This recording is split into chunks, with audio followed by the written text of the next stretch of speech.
بسبب مشاكل إنتاجية أو أزمات مع فريق العمل، قد يجبر المشاهير أحيانا للتبرؤ من أعمالهم بعد قبولها، وقد تصبح تلك الأعمال نقطة سوداء في تاريخهم الفني. ونستعرض خلال هذا الفيديو أبرز هؤلاء الفنانين الذين أبدوا ندمهم جراء قبولهم بعض الأدوار في مسيرتهم الفنية. رانيا يوسف. تبرأت الفنانة رانيا يوسف في مسلسل مذكرات سيئة السمعة، وقالت إنها ليست راضية عن الشكل التي ظهرت به في هذا العمل. ليس عيبا في الدور نفسه، ولكن في ظروف المسلسل ككل، حيث كان المخرج خالد جلال يقوم بحذف مشاهدها لصالح نجمتي العمل لوسي وسوزان نجم الدين. علا غانم. بعد حذف عدد من مشاهدها المكتوبة في سيناريو مسلسل بابا نور، بدأت تدب المشاكل والخلافات داخل فريق العمل، مما جعل الفنانة علا غانم تتبرأ منه. وصرحت خلال أحد حواراتها الصحفية بأنها كانت تتوقع في البداية أن يكون بابا نور نقطة تحول، لأنها تقدم للمرة الأولى شخصيتين مختلفتين، لكن ما حدث خلال التصوير دفعها إلى التبرؤ من العمل. الفنانة داليا البحيري والفنان محمد الشكنكيري. أبدت الفنانة داليا البحيري والفنان محمد الشكنكيري ومنتج مسلسل في غمضة عين استيائهم من تتر المسلسل في أحد المؤتمرات الصحفية، حيث فوجئ كل من الشكنكيري وداليا عند بدء عرض المسلسل على قناة MBC مصر بأن اسم المطربة أنغام هو الأول على التتر، ولم يعرف أحد أسباب وراء تغيير الاسم. منى زكي.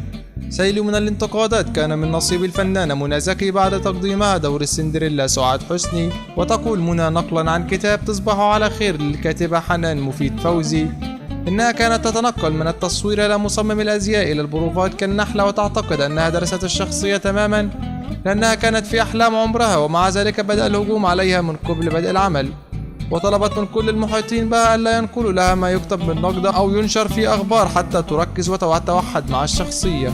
حسن الرداد.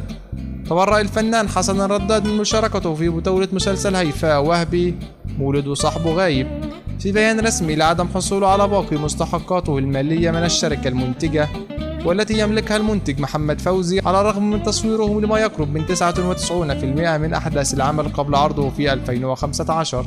مؤلف مسلسل الطبال. أعلن السيناريست هشام هلال مؤلف مسلسل الطبال بطولة الفنان أمير قرارة تبرؤه أيضا من الحلقات الأخيرة من المسلسل، متهما صناع المسلسل في تصريحات صحفية بإحداث تغييرات على السيناريو دون الرجوع إليه. نسرين أمين. انتقدت الفنانة نسرين أمين المخرج محمد سامي بعدما قام بحذف بعض مشاهدها، وقالت أمين عبر صفحتها الشخصية على موقع التواصل الاجتماعي تويتر: لو كنت أعلم أن المسلسل الأسطورة بطولة المدام مرات المخرج ومعادسات ملونة ما كنتش بدأت. إنها القوسة في أوضح صورها. ريم مصطفى. هاجمت الفنانة ريم مصطفى هي الأخرى مخرج مسلسل الأسطورة محمد سامي، وحملته مسؤولية تصويرها في وضع غير لائق من بداية المشاهد التي ظهرت بها في الحلقة 17، والتي عرضتها لموجة من الهجوم، على الرغم من أن الدور الذي تقدمه ريم مصطفى في المسلسل هو لفتاة مدللة سرية، مما يعرض للاستغلال من قبل الرجال. ياسمين صبري.